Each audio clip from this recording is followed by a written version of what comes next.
Ja ću vam reći da ovom komasacijom koju mi sada planiramo, to je neki pilot projekat gde hoćemo od Bovanskog jezera pa do Sokobanje, do granice sa planom generalne regulacije, da obuhvatimo, to bi išlo pojas kad se tiče južnog dela, to je put Aleksinac-Sokobanja, znači od puta prema Moravici, a kad se tiče severnog dela, to je ona ravnica koja obuhvata otprilike neki predeo, ajde da kažemo, od blizu 1000 ovih hektara.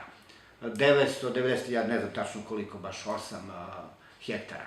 U svakom slučaju, tom komasacijom mi ćemo prvo rešiti, uključit ćemo posed, a što je najbitnije, to je plavno područje koje svake godine u proleće bude poplavljeno i mi imamo problem da koristimo to zemljište. Na ovaj način rešit ćemo i odvodnjavanje, a radimo na tome da i navodnjavamo isto zemljište.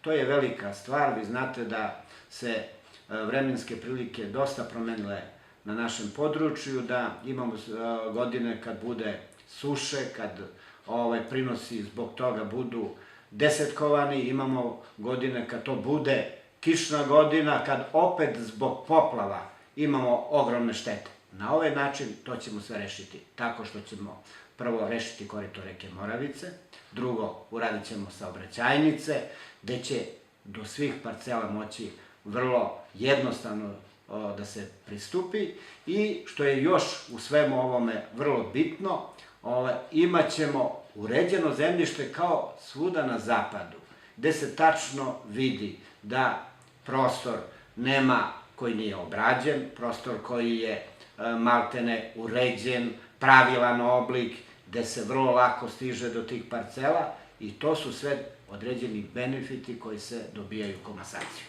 Ja sam prozvao našu opoziciju zašto to oni nisu odradili u njihovom periodu, nisu dali odgovor.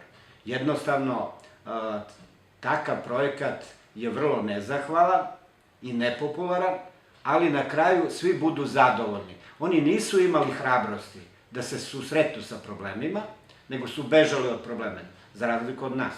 Mi se trudimo da sve probleme na teritoriji opštine Sokobanja rešavamo.